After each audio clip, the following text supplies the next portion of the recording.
How do you even begin reviewing one of the greatest films ever made? Today I'm going to be talking about The General from 1926. Directed by and starring Buster Keaton with a little bit of help from Clyde Bruckman. It is now released on 4K UHD from Eureka as part of their Masters of Cinema series, number 173 in their range. And honestly, the film still is a marvel. It feels impossible to me that the stunts, the precision, the visual storytelling, the scale of this thing nearly 100 years later, well, exactly 100 years later, it puts modern blockbuster filmmaking to shame.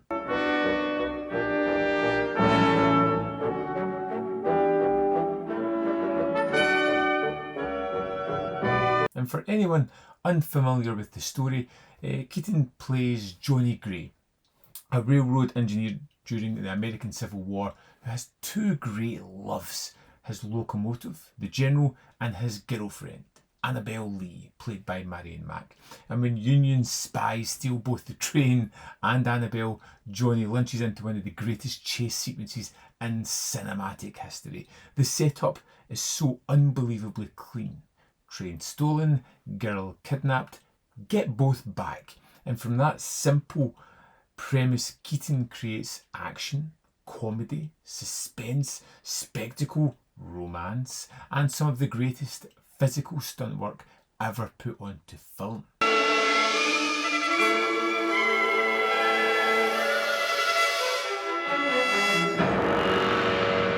Keaton is just unreal in this. Modern audiences are so used to CGI spectacle that it's genuinely difficult to process what you're watching at sometimes.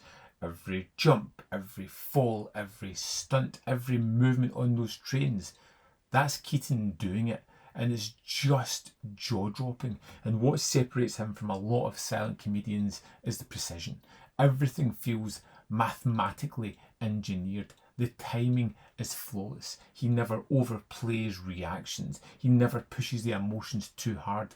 The famous great stone face persona makes the chaos even funnier, and you know that if anything went wrong, it could lead to some severe repercussions.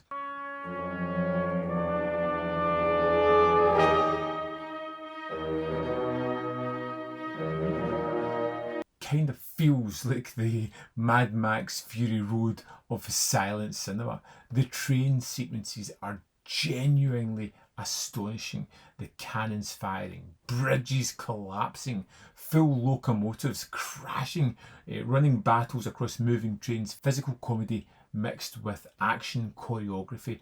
And because it's all practical, the danger feels real. There's weight to everything. You feel every moment on those trains. Honestly, those action set pieces are here with better geography and choreography than 200 million budget blockbusters nowadays.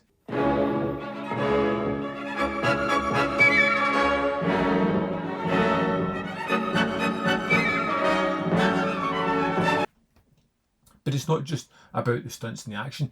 They are a big part of the film. They are what makes it so enjoyable.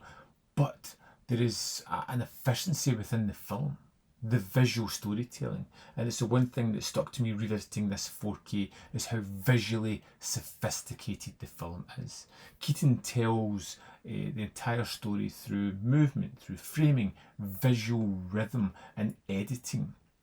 Dialogue cards are really minimal here. They barely need to exist at all. You always understand where the characters are, what the objective is, and where the danger lies. And that is, at its heart, pure cinematic storytelling.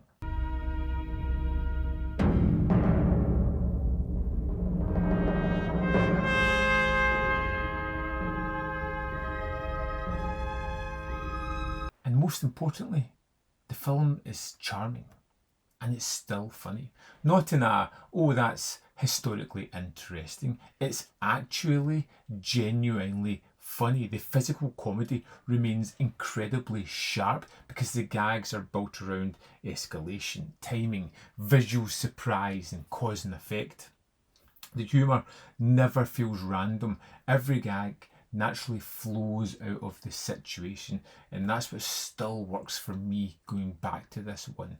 There is an earnestness within the filmmaking, the performances, and the meticulous nature of everything that just lands perfectly.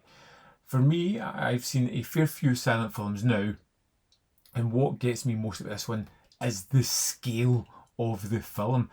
It's how big the production feels. This wasn't some tiny silent comedy shot in a backlot. It's massive outdoor locations, real trains, large scale destruction, huge practical effects, and famously a collapsing bridge sequence that was one of the most expensive shots in silent film history. You can see every dollar on screen, and the ambition is enormous.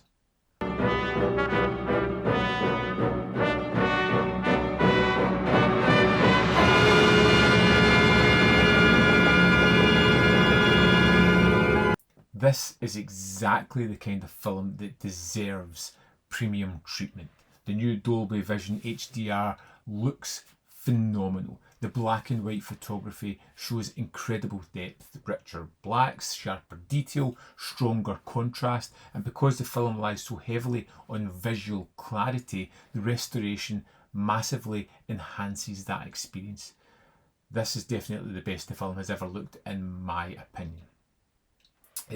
This being a 4K and an upgrade, it does have most of the sort of extras that were on the Blu-ray. I think we've got a new commentary from David Callett. We've got new video essays by Imogen Sarah Smith and Luke Ryan, interviews and archival features, like I said, that are on the other discs.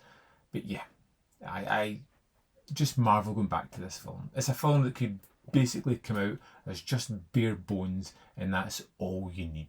All you need is Buster Keaton, the General, Annabelle, and one hell of a chase.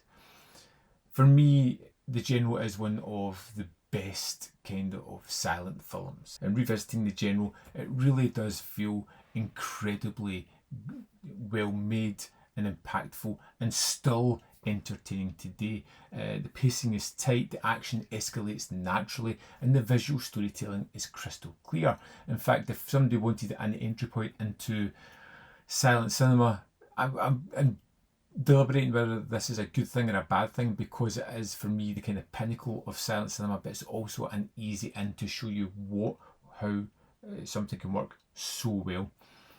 Timeless. I would love to know your thoughts on the General. Let me know in the comment box below whether you love it, hate it, or fall somewhere in the middle. As always, there is more content up there. You can see more of my stuff. In the description box below are links to Patreon, membership program, and manvfilm.com, always in which you can support me. Thanks for watching. See you next time.